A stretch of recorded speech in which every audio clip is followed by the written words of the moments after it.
Bonjour et bienvenue sur le podcast La quête de l'équilibre, le podcast qui tend à harmoniser notre vision de la vie et à faire naître notre paix intérieure. Aujourd'hui, nous allons parler de la pleine lune en Lion qui aura lieu le 5 février prochain.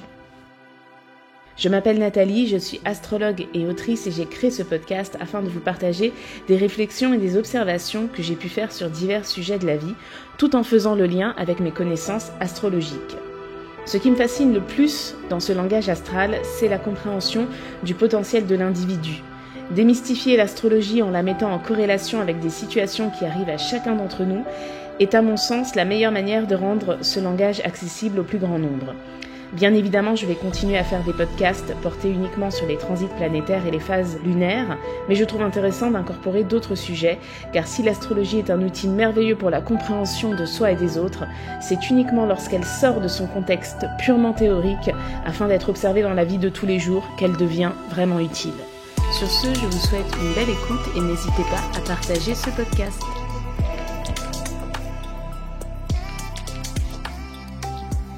Bonjour, je suis très heureuse de vous retrouver aujourd'hui pour un nouveau podcast qui va parler de la pleine lune en Lion qui aura lieu le dimanche 5 février 2023 à 19h28 heure de Paris. Donc je fais le podcast un peu en avance, mais en même temps pour bien comprendre le sens de la lunaison, je trouve que c'est assez important de s'y préparer à l'avance. Donc on a vécu le 21 janvier dernier une nouvelle lune dans le signe du Verseau. Et une nouvelle lune dans le signe du Verseau, ça implique toujours une certaine forme de changement et un lien fort à la collectivité. Et c'est intéressant de voir que la pleine lune, elle va avoir lieu dans le signe du Lion.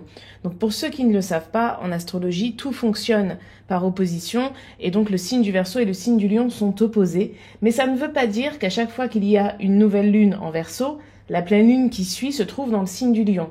Pour les personnes qui ont mon livre Astrologie de la Lune, je vous invite à aller à la page 141 qui décrit les pleines lunes en Lion et il y a une petite annotation en bas si la nouvelle lune était en Capricorne ou si la nouvelle lune était en Verseau. Et pourquoi je vous dis ça? Parce que par exemple, vous voyez, la nouvelle lune, elle a eu lieu en Verseau le 21 janvier. Donc on était dans la saison du Verseau, forcément, puisqu'une nouvelle lune, c'est une conjonction soleil-lune. Donc quand on dit nouvelle lune, vous savez que le soleil et la lune sont conjoints, donc ils sont dans le même signe. Mais vous voyez, si on avait eu une nouvelle lune le 19 janvier, le 19 janvier, c'est encore la saison du Capricorne.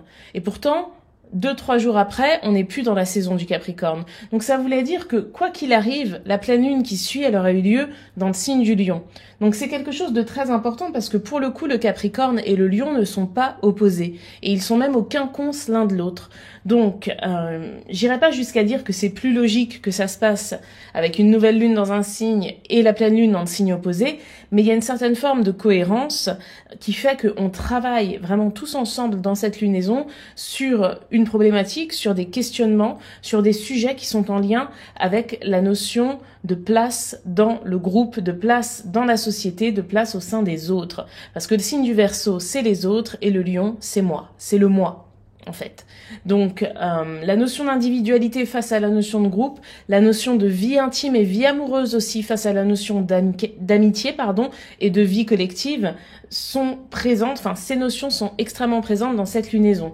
Donc, tout ce qui peut nous arriver, si je puis dire, dans nos vies respectives, peut éveiller des questionnements par rapport à cela, par rapport à qui on a envie de laisser entrer dans notre vie, par rapport à qui on a envie de laisser sortir de notre vie, par rapport à la position qu'on a envie d'avoir face aux autres, notre créativité. Toutes les questions sentimentales et les questions amicales sont très fortement dans l'air du temps dans cette lunaison, clairement. Donc, pour ceux qui n'ont pas mon livre, vraiment, je vous invite à l'acheter. Enfin, en même temps, c'est un livre sur la Lune qui s'appelle Astrologie de la Lune. Donc, il y a toute une partie à la fin que vous pouvez remplir pour comparer les nouvelles lunes et les pleines lunes dans les mêmes signes sur 2 ans, sur l'année 2023 et l'année 2024. Et au-delà de ça, il y a plein d'informations sur la lune, son placement en maison, son placement en signe, la lune par rapport au karma, etc. Donc c'est un livre qui est sorti aux éditions Le Lotus et l'Éléphant et qui est dans la collection Ma Bibliothèque Mystique. Bref, revenons au sujet principal de ce podcast, à savoir la pleine lune dans le signe du Lion. Donc la lune, elle sera à 16°41 du signe du Lion et le soleil sera à 16°41 du signe du Verseau. La particularité de cette pleine lune, c'est qu'elle reçoit de nombreux aspects. Et hormis l'harmonie avec Mars, il y en a peu qui sont dits favorables en tout cas. Alors, on va commencer par les bonnes nouvelles. Mars est dans le signe des Gémeaux, il est à 11 degrés 23 au moment de cette pleine lune. Donc Mars, c'est la combativité, c'est le fait d'agir et d'agir de manière quand même assez collective avec l'énergie du Verseau.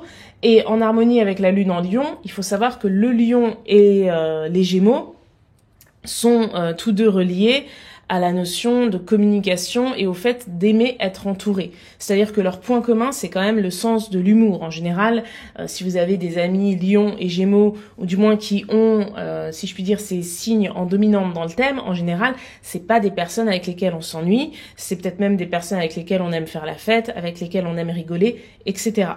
Donc, ce sextile qui unit Mars à la Lune remplit cette notion de pleine Lune de combativité.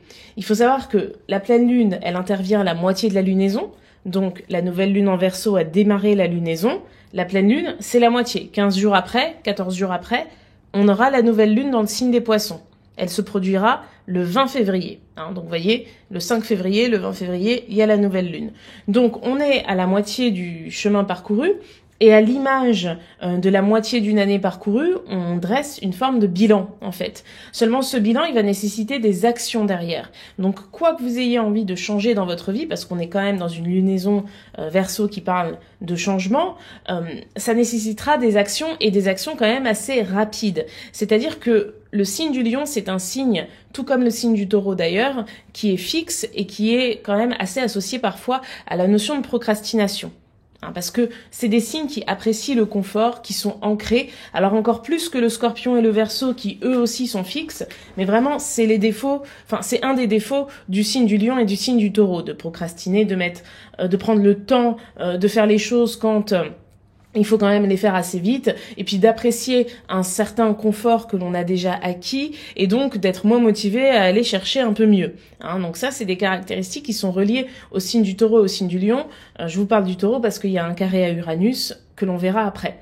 Mais donc, l'harmonie de la Lune à Mars dans le signe des Gémeaux pousse à l'action. Donc l'heure n'est pas à la stagnation. C'est-à-dire que cette pleine lune qui sera éprouvante, notamment, d'ailleurs quand même pas mal pour les signes fixes, eh bien, elle demandera d'agir. C'est-à-dire que c'est pas le moment de se mettre sur pause et de se dire on verra ce qu'il en sera plus tard, etc. C'est-à-dire que dès le lendemain, on rentre dans une nouvelle semaine et il faut agir en fonction de ce que l'on veut. Vous savez, des fois, on dit souvent qu'il faut prendre le temps de ressentir, de se connecter à ses ressentis, etc. C'est vrai. Mais là, ça sera pas forcément une bonne période pour cela. C'est-à-dire qu'on sera plus perdant à le faire que gagnant à l'arrivée. Il y a des moments où il faut tout simplement, entre guillemets, alors excusez-moi l'expression, mais se foutre un coup de pied au cul. Je dis ça pour tout le monde d'une manière générale et je m'inclus dans ce monde, ne vous inquiétez pas. Mais ce que je veux dire, c'est que la dynamique, elle est vraiment reliée à l'action. Et un Mars qui est dans le signe des Gémeaux, c'est un Mars qui est très rapide. L'énergie des Gémeaux, elle est à la fois aérienne et à la fois mutable. Donc, elle est très très peu ancrée. C'est l'énergie la moins ancrée du zodiaque. Donc, il n'y a pas du tout l'idée de stagner. Et comme c'est le seul astre qui est en harmonie avec la Lune au moment de cette pleine Lune, eh bien, c'est quand même l'astre qu'il faut écouter. Et Mars représente Jupiter et Chiron, qui se trouve dans le signe du Bélier. Donc, Jupiter, il est à 6 degrés 58, donc il n'est pas en harmonie avec la Lune, il n'est pas non plus en harmonie avec le Soleil, mais il est quand même représenté indirectement par Mars, parce qu'il y a une harmonie de Mars à Jupiter. Donc effectivement, Jupiter, c'est l'évolution, c'est l'expansion des choses. Au travers de l'énergie bélier, ça passe par quelque chose d'individuel, quelque chose de spontané et quelque chose de rapide. Donc parfois, il faut prendre le temps de la réflexion et parfois, il faut tout simplement agir et voir où cela nous amène en fait. Donc là, je vous dis pas qu'il faut prendre des décisions incroyables comme je vais signer un compromis de vente sur un coup de tête, etc. Quoique des fois, je connais des gens qui ont fait ça et c'était effectivement le bon moment. Tout est une question de ressenti, vraiment. C'est-à-dire que cette pleine lune, elle va vraiment nous secouer sur le plan des émotions. Le signe du Lion, c'est pas le signe rattaché aux émotions. Je rappelle que c'est le Cancer, mais c'est le signe du cœur. Donc tout ce qui est lié à notre cœur, tout ce que l'on aime, tous ceux que l'on aime aussi au niveau des personnes, tout ce qui nous passionne un minimum, tout ça, ça va être vraiment sollicité. De différentes manières chez chacun d'entre nous, mais je rappelle qu'au moment de cette pleine lune, on va avoir la lune noire qui sera dans le signe du lion, et la lune noire, c'est un point karmique qui rappelle des épreuves et très souvent qui fait tendre vers un comportement qui peut être un peu parano, un peu excessif, mais qui n'est pas contrôlable. Difficile pour une lunaison Verseau et une pleine lune dans le signe du lion, qui sont deux signes fixes qui adorent contrôler les choses.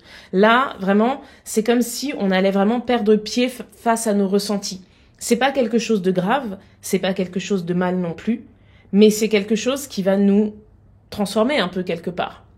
Parce que quand on se sent submergé par les émotions, que ce soit la joie, la colère, la tristesse, etc., qui est reliée à quelqu'un ou à quelque chose que l'on aime, donc quelque chose que l'on aime faire, une passion ou la passion qu'on a dans une relation, qu'elle soit sentimentale, qu'elle soit professionnelle, que ce soit la passion qu'on mène dans son travail, dans une activité extra-professionnelle, que ce soit la passion qu'on a avec nos enfants, avec nos amis, nos frères, nos sœurs, nos grands-parents, peu importe, mais il y a quelque chose de très fondamentalement relié à l'humain par le Mars en Gémeaux et par le signe du lion. Le signe du lion, c'est le signe de la générosité de cœur quand même. Donc c'est quelque chose de très important et c'est aussi le signe qui parle de la reconnaissance que peuvent avoir les autres envers nous. On dit souvent que le signe du lion, c'est un signe qui a un ego démesuré. Donc souvent j'entends dire ça, mais en fait c'est tout simplement le signe qui représente l'ego. Quand vous regardez votre thème astral, quand vous donnez votre signe astrologique à quelqu'un, vous parlez de votre signe solaire. Et le lion, il est représenté par le soleil. Le soleil, c'est l'astre de vie. Donc le lion représente le moi.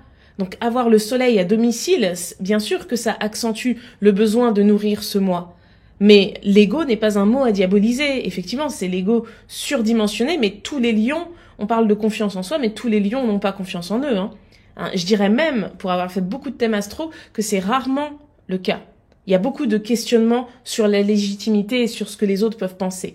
D'ailleurs, j'avais fait un podcast sur l'estime de soi par rapport, c'est par rapport au thème astral, mais c'est aussi un podcast de développement personnel. Je vous mets le lien pour ceux qui veulent l'écouter. Je mets le lien YouTube, mais il est aussi disponible sur toutes les plateformes. Donc, cette lune en lion, elle est quand même très forte. Et puis, il faut garder à l'esprit aussi que la lune en lion, c'est quand même un placement. En fait, c'est un placement qui est quand même important puisque la lune, elle se trouve chez le soleil et elle est opposée au soleil. Donc, qui est le plus fort entre la lune et le soleil dans cette pleine lune et dans chaque pleine lune en lion, c'est toujours le soleil parce que la lune, elle est pas à l'aise dans le signe du lion. Donc, c'est comme une pleine lune en cancer. Le soleil, en capricorne, il est toujours moins fort que la lune en cancer.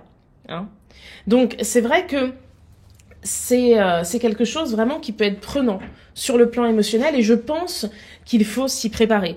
Parce que parfois on peut être dépassé par ses émotions et c'est vrai que le lion c'est un signe qui a tendance à contrôler les choses mais là il n'est pas sûr qu'on réussisse à le faire. Parce que comme je vous le disais, il y a un carré très important dans cette lunaison, c'est le carré d'Uranus à la Lune. Alors les amis Lion et Verseau, je sais que Uranus vous embête depuis quelque temps, et il va rester en Taureau jusqu'en 2026, donc vous n'avez pas encore fini, mais Uranus c'est la planète du changement.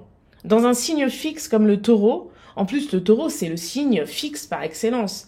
Il est fixe par rapport à son élémentaire, qui est un élément ancré, et puis il est fixe par rapport à son mode. Donc on est clairement dans le signe qui a le moins envie de bouger du zodiaque. Et là, il se mange, si je puis dire, Uranus dans son signe pendant 7 ans. Donc ça crée forcément un inconfort. Déjà par définition, Uranus en Taureau, c'est un placement qui est contradictoire. Et qui se fait au carré de l'énergie du Verseau, qui voit pas forcément d'un bon œil le fait que Uranus transite le signe du Taureau. Donc, le carré de la Lune, les émotions qui sont en Lion, qui sont touchées par le moi, par l'ego, par le besoin de créer, chez certaines personnes aussi le besoin de procréer, je tiens à le dire, la créativité du Lion n'est pas qu'artistique. Alors ça, je mets un point d'honneur sur ce sujet. Quand on parle de créativité, on a tout de suite tendance à assimiler cela à l'art. Mais ce n'est pas uniquement le cas. Tous les artistes sont créatifs, mais tout ce qui est créatif n'est pas forcément de l'art. Créer une entreprise, c'est de la créativité et c'est aussi régi par le signe du lion. Hein, c'est vraiment très important. Donc, la lune, qui représente toute cette notion de créativité et d'amour aussi, vient se trouver perturbée par un Uranus qui implique un changement, et un changement de tout ce qui est sécuritaire, puisque le taureau, c'est vraiment l'ancrage, c'est le confort, c'est la sécurité, c'est aussi les finances, c'est tout ce qui est matériel. Donc, on pourrait, par exemple, imaginer que certaines personnes, pendant cette pleine lune, pourraient prendre conscience de leur rapport au matériel, et peu importe dans quel sens ça se fait. Il peut y avoir des personnes qui peuvent se dire « mince, j'ai trop d'affaires, il faut que je m'en débarrasse, il faut que je les vende, il faut que je les donne ». N'oubliez pas que la lunaison du Verseau, on est aussi dans une dynamique très caritative, très sociale, très altruiste.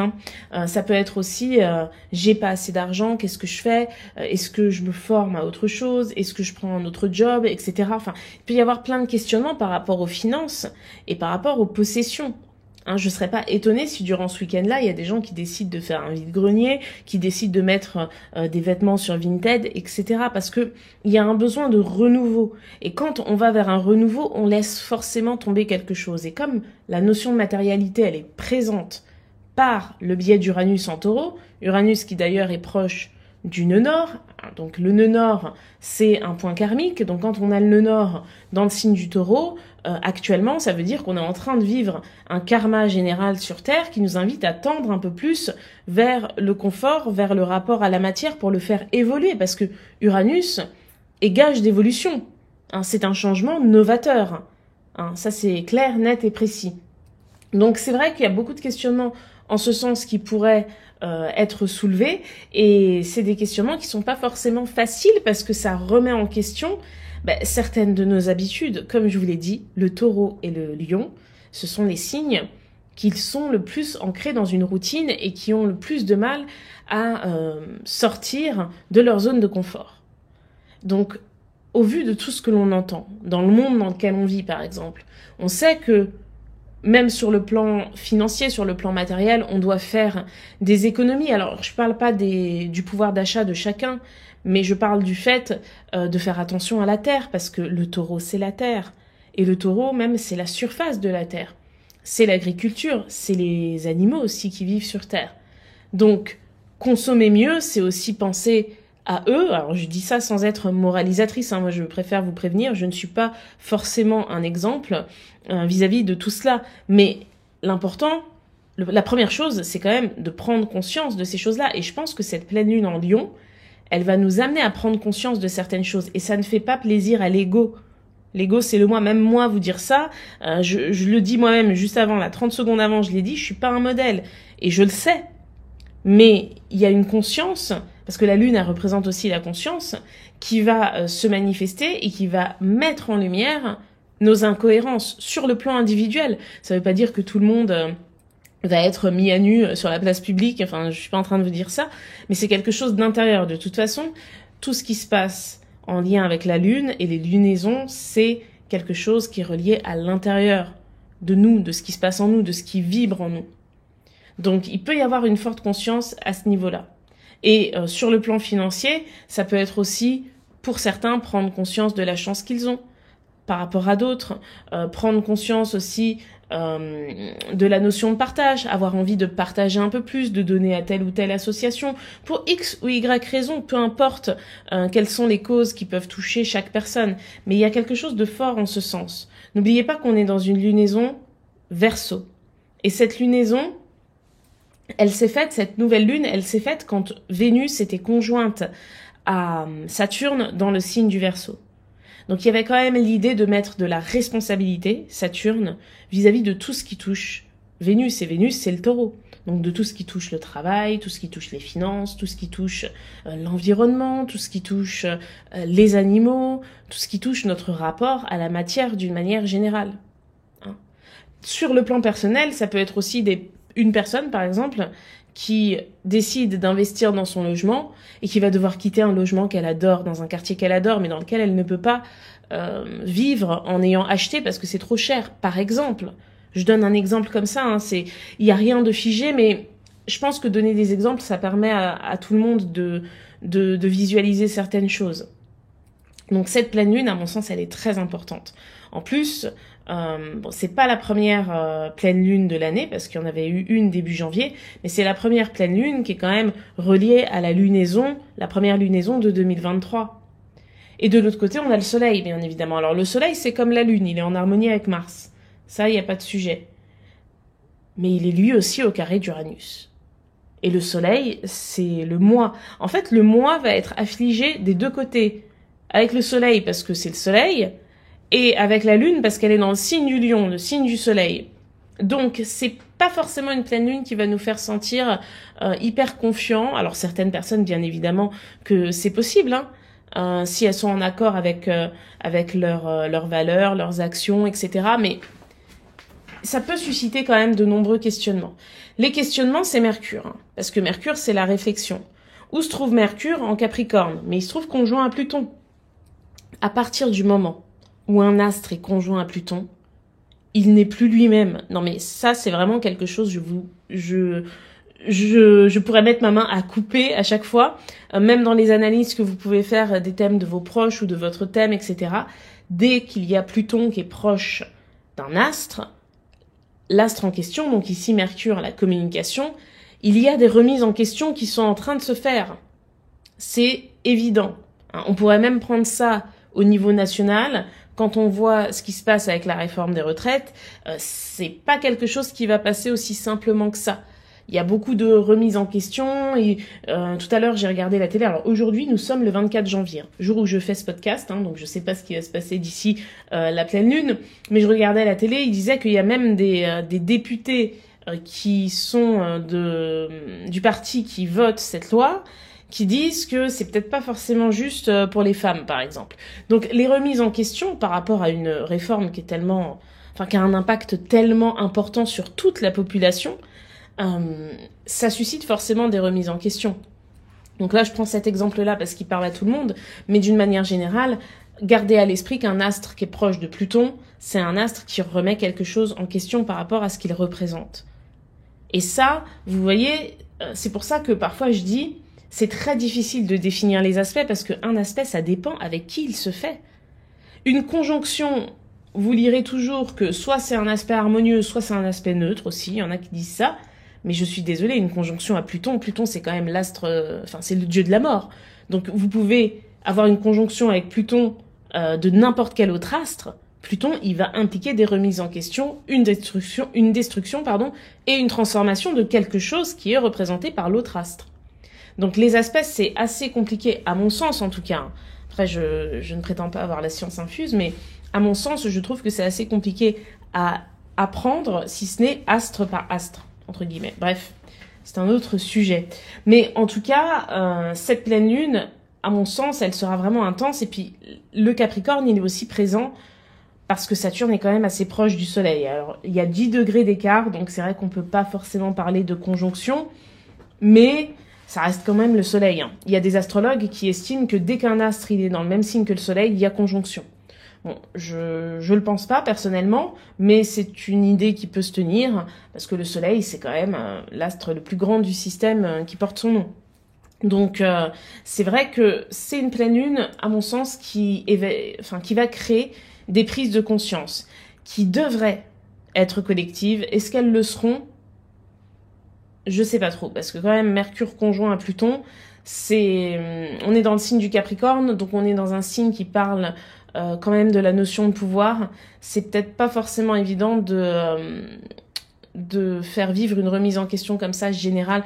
Enfin, moi je pense que si ça avait dû arriver, ça serait arrivé déjà depuis bien longtemps. Mais sur le plan personnel, Lune en Lion, donc le mois, n'oublions pas que Jupiter est en train de soutenir Mars, qui lui-même soutient la Lune.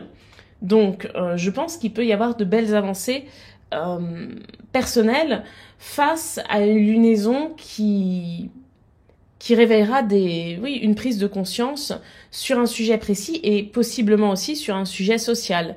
J'en parlais tout à l'heure, mais par rapport à l'environnement que l'on connaît, l'environnement amical, les personnes que l'on laisse rentrer dans notre vie.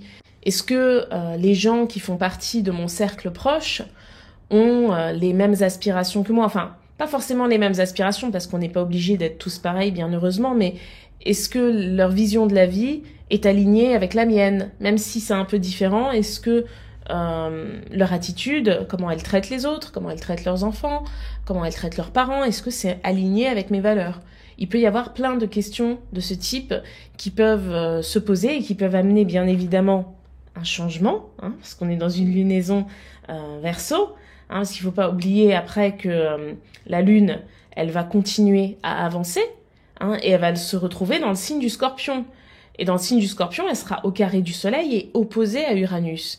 Et ce que je vous dis par rapport à la pleine lune, c'est une opposition Soleil-Lune. Donc ça invite à une période de bilan. Mais là, le bilan, il va se faire face au changement, face à Uranus. Et puis, alors, la lune en Scorpion, c'est pas une lune tendre, hein. On fait ce qu'on a à faire, on fait ce que l'on ressent qu'on doit faire, et on n'est pas forcément dans la communication bienveillante, etc. Donc ça peut être assez brusque, donc on pourra vivre à peu près, attendez, je vais vous dire quand, en avançant sur mon logiciel. Eh bien, une semaine après, dimanche 12 février, la lune sera en Scorpion, bon, elle sera à 12 degrés, donc ça veut dire qu'elle sera rentrée quand même la veille. Et le lundi 13 février, elle sera aussi dans le signe du Scorpion. Donc là, il pourrait y avoir des décisions importantes qui seraient prises de manière radicale, hein. Et puis en plus, à ce moment-là, Mercure sera lui aussi en Verseau. Donc on aura un carré de la Lune à Mercure. Un carré de la Lune après le lundi au Soleil, à Saturne, qui eux seront conjoints, une opposition à Uranus. Donc cette pleine Lune en Lion, je pense que elle va avoir un impact quand même assez fort. Et puis, il faut pas oublier aussi que cette pleine lune, après, elle prépare la lunaison en Poisson, et le signe des Poissons, c'est le signe de l'isolement. C'est là où on se retrouve face à ses croyances, seul face à ses rêves, et c'est une énergie qui annonce une fin de cycle. Parce que après, on démarre le printemps, ce sera le 20 mars cette année, et la nouvelle lune en Bélier, d'ailleurs, il y en aura 2. Donc ça, je ferai des podcasts aussi sur ce sujet-là parce que c'est pas du tout anodin d'avoir 2 nouvelles lunes en Bélier cette année, qui est une année qui annonce d'énormes changements, notamment avec la première incursion de Pluton en Verseau et l'entrée de Saturne dans le signe des Poissons. Donc c'est pas du tout anodin qu'il y ait 2 nouvelles lunes en Bélier, hein. Comme je vous l'ai dit, c'est une année particulièrement axée sur l'action, hein. Depuis le 20 août dernier, on a Mars qui est en Gémeaux. Je pense, dites-moi ce que vous en pensez en commentaire, mais je pense que le temps est passé quand même super vite. L'année 2022, déjà le début est passé vite, mais alors depuis la mi-août, j'ai l'impression qu'il s'est passé 2 mois à tout casser, tellement il s'est passé de choses. Et en même temps, quand on fait la rétrospective, on se dit mais il s'est passé énormément de choses, donc heureusement qu'il y a tout ce temps qui est passé, mais c'est passé tellement vite, on avait l'esprit tellement occupé, on nous a parlé tellement de choses, il y a eu tellement d'informations, de changements, etc. Et même dans la vie de chaque personne, à titre personnel, vraiment, hein, c'est ce que je constate en tout cas autour de moi. Donc voilà, cette pleine lune en Lion, elle annonce, je pense, des changements qui, s'ils ne sont pas, si je puis dire, réfléchis, pourraient exploser le week-end d'après, avec la lune en Scorpion. Parce que il y a un degré d'impatience qui se fait sentir, d'une manière générale, chez beaucoup de monde, sur des sujets complètement différents, hein, qui peut laisser supposer une forme de craquage au bout d'un moment. Et lorsque la patience ne sera plus, les mots bienveillants et tout ce qui est cordial et l'esprit diplomate ne sera plus non plus. Donc, pour éviter d'en arriver là, à titre personnel, hein, je sous-entends, parce qu'on n'est pas maître de ce qui se passe dans le monde, même si on l'est d'une manière collective, mais bon, on va pas rentrer dans ce genre de débat. Mais c'est vrai que c'est assez, ça semble assez fort. Et par contre, il y a une chose aussi qui est à prendre en compte, c'est que Vénus sera en Poisson au moment de la pleine lune. Et Vénus en Poisson, c'est vraiment l'abnégation, c'est aimer ses croyances aussi, c'est être aligné. Vraiment, je pense que l'année 2023, si on n'est pas aligné face à ses croyances, on va se perdre en chemin. C'est-à-dire que l'idée, d'être influencé par les autres, de suivre le mouvement, etc., je pense que ça ne fonctionnera pas. Vraiment, même si ça peut rassurer sur l'instant, il faut maintenir un certain cap. Donc c'est assez intéressant de voir que cette pleine lune, qui semble quand même assez coriace sur le plan émotionnel, elle aura lieu dans des signes fixes. Et puis alors les signes fixes, ce sont pas des suiveurs en général. Justement, ils ont leurs idées et c'est même très difficile, voire trop difficile, c'est même ça leur problème, de faire preuve d'ouverture d'esprit et de faire évoluer leur manière de voir le monde. Mais là, avec l'entrée de Saturne en Poisson qui se produira le 7 mars, donc c'est pas tout de suite, mais c'est un mois après cette pleine lune, je pense que l'année 2023, les croyances, qu'elles soient religieuses, spirituelles ou symboliques, tout simplement, peu importe, ou même reliées à notre éducation, par exemple des personnes qui croient en le travail, en le mérite, en ce qu'on veut. De toute façon, on ne fait pas de débat sur les croyances parce que les croyances ne sont ni vraies ni fausses, ce sont des croyances. Donc l'important, c'est d'être aligné avec ces croyances et surtout d'agir en fonction. Et avec altruisme, parce qu'on est quand même dans la saison du Verseau, donc c'est-à-dire sans empiéter sur les croyances des autres. Et je pense que si on se met dans cette dynamique-là, effectivement, l'année 2023 sera plutôt cool, hein, sur le plan des réalisations, sachant que je trouve que c'est une année qui n'apportera pas forcément de résultats, mais qui permet de construire les bases de résultats qui apparaîtront surtout en 2024. Voilà, donc j'ai terminé ce podcast sur la pleine lune en Lion. J'espère qu'il vous a plu. N'hésitez pas à le partager, n'hésitez pas à laisser un commentaire sur YouTube, à laisser une note sur Apple Podcast. Et moi, je vous dis à très vite pour un nouveau podcast et je vous souhaite d'avance une excellente pleine lune. Au revoir.